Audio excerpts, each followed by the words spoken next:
Hi, my name is Tammy, and in today's video, I am going to have a little talk with you about why labeling your quilts is so important. So I was on Etsy and I was looking for inspiration for my next quilting project. I decided to look for some vintage quilts just to see what was in the market and what was available. So I don't know if you've ever searched Etsy for vintage quilt blocks, but there are a ton of options. I've seen some what they call cuttable blocks. And what those are, it looks to me as if someone has either purchased or found or somehow got a hold of vintage quilts, and then they cut different sections of it and they sell those sections. So as I was browsing those cuttable blocks, I came across this beauty. This may not be beautiful to you, but in my eyes, it is filled with inspiration. And I purchased it. Wasn't very expensive. It was $40. I mean, I don't know. To me, that's pretty reasonable for a full-size quilt. Now, what makes this special for me is that I really like the detail here that the quilter placed as far as rickrack and applique pieces. I love the color blocking, so it's very inspiring to me. So of course, I want to know more about who made this quilt.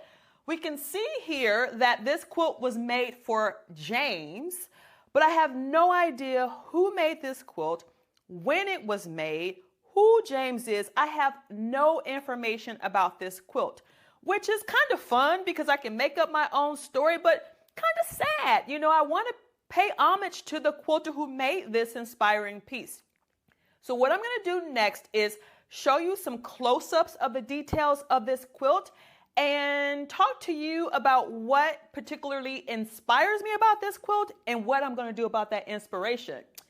Now, I typically am guilty of not labeling all of my quilting projects, but after this purchase, moving forward, everything that I make will have at least my name and the date that that project was completed, because when I'm dead and gone, when that quilt shows up on Etsy or whatever the platform du jour is of the time, and some quilter finds it and says, hey, I'm inspired by this quilt, or I want to buy it, or I want to make one of my own, I want them to know that yours truly made it. So stay tuned. I am going to give you close-up details about this quilt.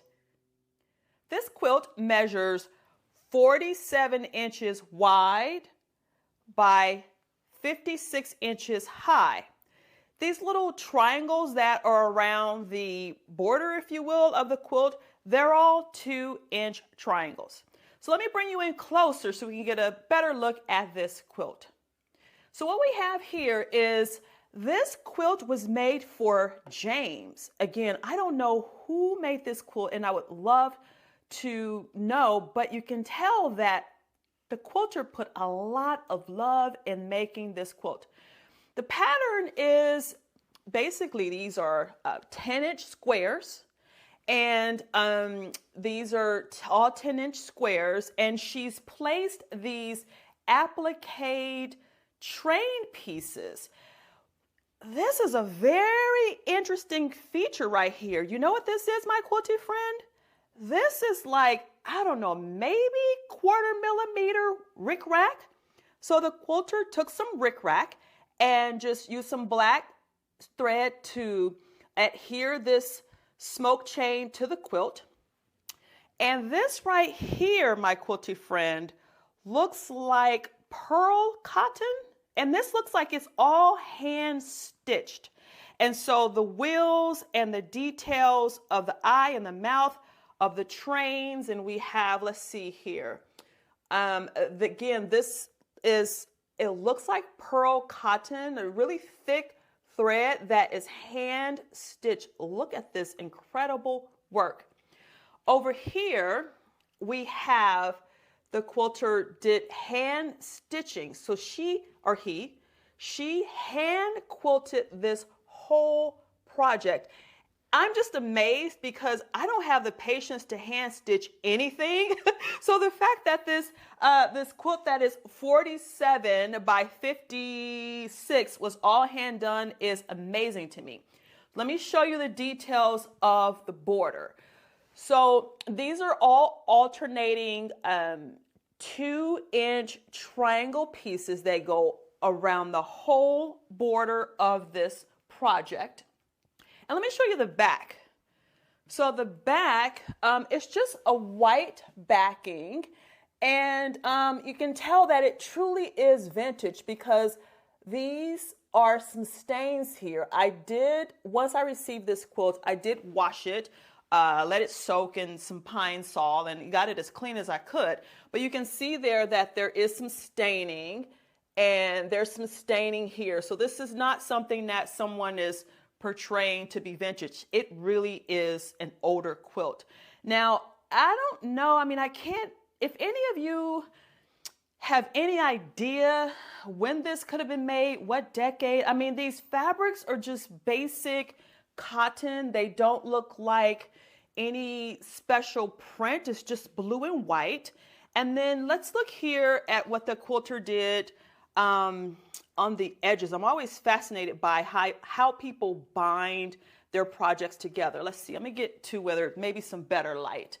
Okay, so here we go. So the quilter, it looks like she hand stitched.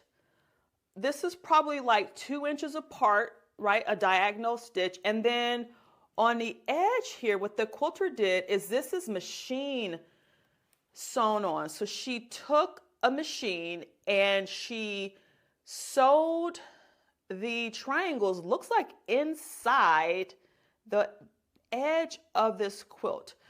Again, very interesting to me. I've only been quilting about 4 years, and so some of you seasoned quilters out there may be watching this going, that's nothing, I can do that in a weekend.